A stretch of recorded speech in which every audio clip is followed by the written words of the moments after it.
آپ کی خدمت میں روز ایک نماز کا تذکرہ بیان کیا جاتا ہے تاکہ اس سے استفادہ کیا جائے، اور جو آج نماز بیان کی جا رہی ہے انشاءاللہ یہ نماز وہ ہے کہ جو عام طور پر ہمارے اس ماحول میں رہنے والے مومنین مومنات کے لیے بہت زیادہ قریب واقع ہوئی مسائل کے حل کے اعتبار سے۔ یہ اس سے پہلے بیان ہو چکی ہے پچھلے مبارک رمضان میں، لیکن اس کی تکرار اس لیے بھی کہ انشاءاللہ کل روز جمعرات ہم کوشش کریں گے کہ اس نماز کو بشکل جماعت بنیت فرادہ بھی انجام دیا جائے، اور یہ وہ نماز ہے کہ جو ہمارے اور آپ کی مشکلات کا حل ہے، یعنی کہ شیخ طوسی نے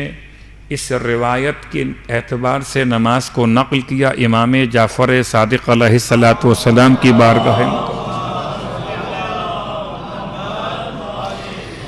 آپ راوی کے نام سے لکھتے ہیں کہ ایک شخص امام کی خدمت میں حاضر خدمت ہوا، امام کی بارگاہ میں پہنچا ہے، کہتا ہے مولا سے، مولا میرے دو مسئلے ہیں۔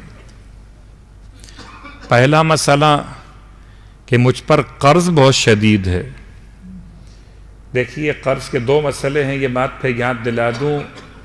کہ ایک قرض وہ ہے جو انسان کا اختیاری قرض ہے، ایک قرض وہ جو انسان کا حالت اضطرار میں قرض ہے۔ خدا نخواستہ کوئی ایسی طبیعت خراب ہوئی گھر میں بچے کی یا بچی کی یا آپ میں کسی ایک کی، اور آپ قرض لینے پر مجبور ہو گئے، یہ الگ موضوع ہے۔ اور کبھی کبھی انسان قرض کا عادی ہو جاتا ہے، اسے اندازہ رہتا ہے کہ کتنا لطف قرض میں آتا ہے،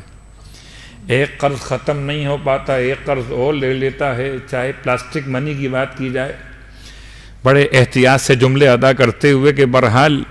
مسئلہ سود بدلہ نہیں ہے، نام بدلنے سے کوئی حرام حلال میں تبدیل نہیں ہوتا۔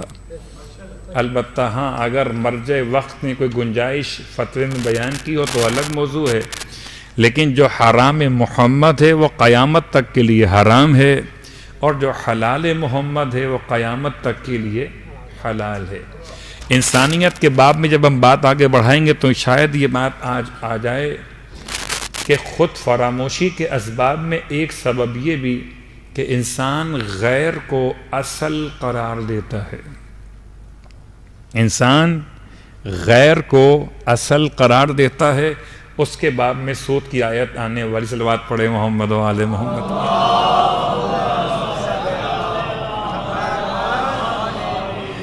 لیکن مجھ جیسے اور آپ جیسے مومن کے لیے تو بہرحال قرضہ ایک ایسا جملہ ہے کہ خدا نہ کرے کوئی مومن مقروض ہو، اور جن پر قرضہ ہے خدا کرے آج کی مجلس کی برکت سے وہ قرضہ راتوں رات اتر جائے۔ شاید میرے اور آپ میں اتنی ہمت نہیں ہو، خدا کے خزانے بہت وسیع ہیں۔ وہ کہتے ہیں کہ پروردگار کی رحمت وہ ہے جو رات میں چھپڑ پھاڑ کے بھی آ سکتی ہے، تو اگر مانگنے والے میں صلاحیت ہو تو پروردگار کے دینے میں کوئی کمی نہیں ہے۔